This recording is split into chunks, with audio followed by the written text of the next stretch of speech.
and welcome back to the Keys Kids channel, and I'm Miss Keys. We are back for another episode in the month of May. That's right, you guys, we have brought in May flowers, and I am here to bring you a brand new episode too. Now, while in May, we are still in our Bedtime Vibe series. That's when you lay back, relax, and enjoy the vibes. Cue the vibes. That's right, you guys. For this series, I wanted you to just focus in on enjoying the story. I wanted you to take a journey with the book. Sit back, relax, and just let this story take you away. Let your imagination take you away. That's my favorite part about reading. Your imagination gets to fly anywhere it wants to go. And so I am so excited to still be in this series with you guys. Now for this episode, we are reading a classic. I've been reading this since I was a little girl. I love this story. Today, we are reading Mufaro's Beautiful Daughters, an African Tale by John Steptoe. This man has written a classic book about two beautiful daughters, and I can't wait to take you on this journey as we see what's gonna happen. So I'm gonna stop running my mouth. Are you guys ready to read? Well then, put on your reading hats and let's go! Mufaro's Beautiful Daughters, an African Tale by John Steptoe. A long time ago, in a certain place in Africa, a small village lay across a river and half a day's journey from a city where a great king lived. A man named Mufaro lived in this village with his two daughters, who were called Nyasha and Nyasha. Everyone agreed that Nyasha and Nyasha were very beautiful. Nyasha was almost always in a bad temper. She teased her sister whenever their father's back was turned, and she had been heard to say, "Someday, Nyasha, I will be queen, and you will be a servant in my household." "If that shall come to pass," Nyasha responded, "I will be pleased to serve you. But why do you say such things? You are clever and strong and beautiful. Why are you so unhappy?" Nyasha she doing a lot quickly, like, girl. "Because everyone talks about how kind you are, and they praise everything you do," Nyasha replied. "I'm certain that father loves you best. But when I am queen, everyone will know that your silly kindness is only weakness." Nyasha was sad that Nyasha felt this way, but she ignored her sister's words and went about her chores. Nyasha kept a small plot of land on which she grew millet, sunflowers, yams, and vegetables. She always sang as she worked, and some said it was her singing that made her crops more bountiful than anyone else's. I heard singing helps flowers grow too. My grandma told me that when I was a little girl.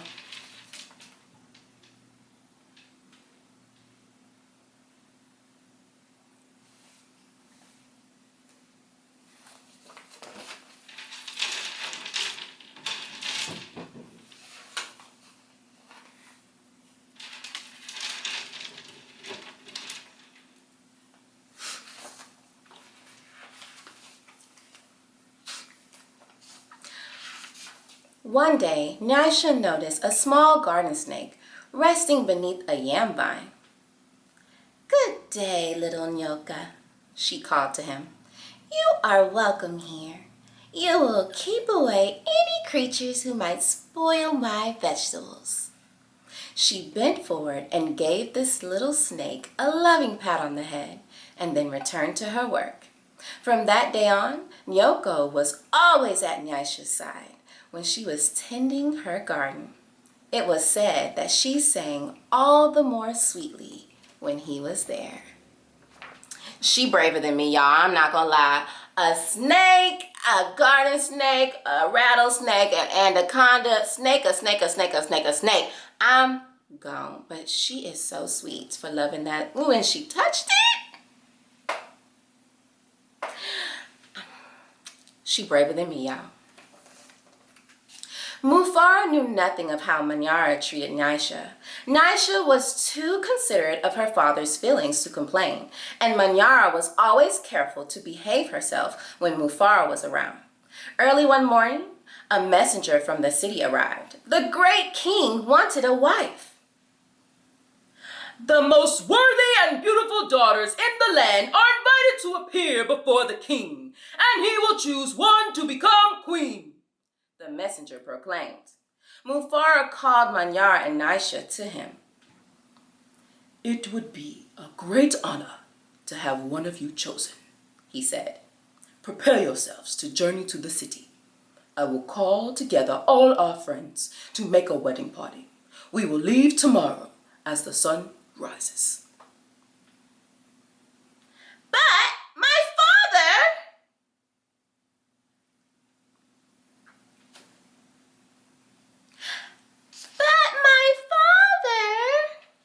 Nyasha said sweetly, "it would be painful for either of us to leave you, even to be a wife to the king. I know Nyasha would grieve to death if she were parted from you.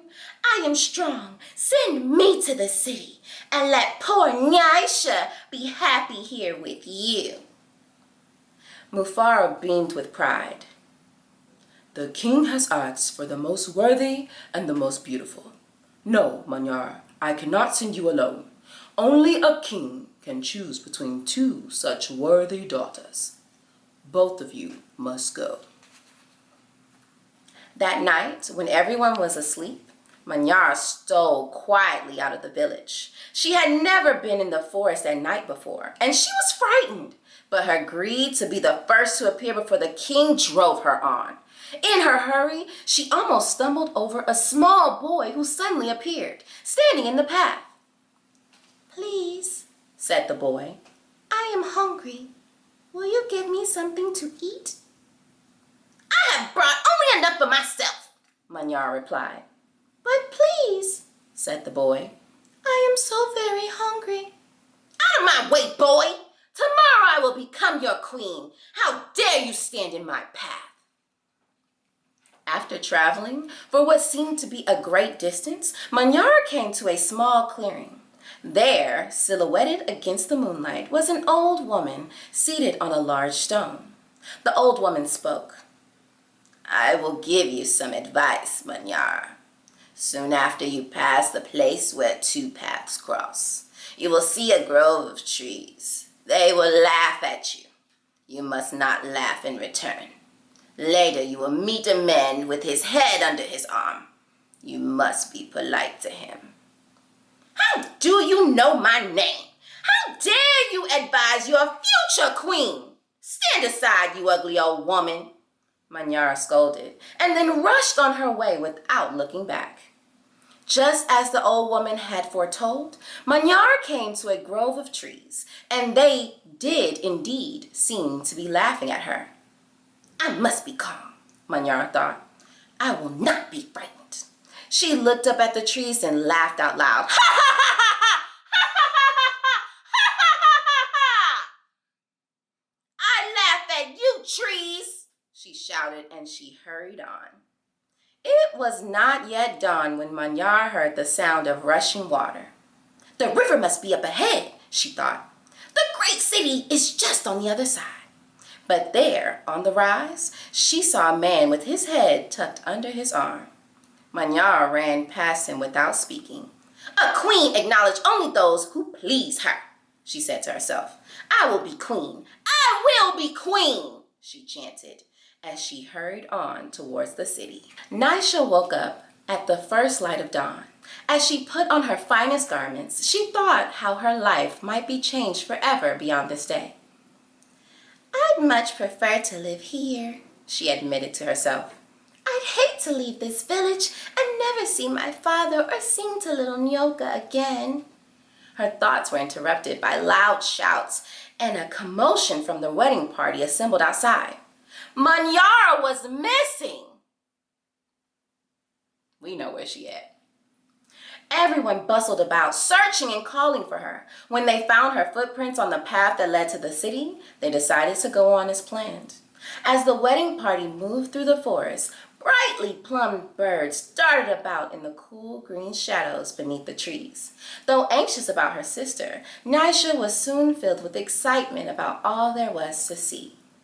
They were deep in the forest when she saw the small boy standing by the side of the path. You must be hungry, she said, and handed him a yam she had brought for her lunch. The boy smiled and disappeared as quietly as he had come.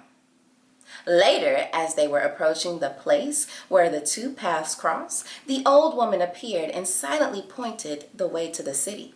Nyasha thanked her and gave her a small pouch filled with sunflower seeds. The sun was high in the sky when the party came to the grove of towering trees. Their utmost branches seemed to bow down to Nyasha as she passed beneath them.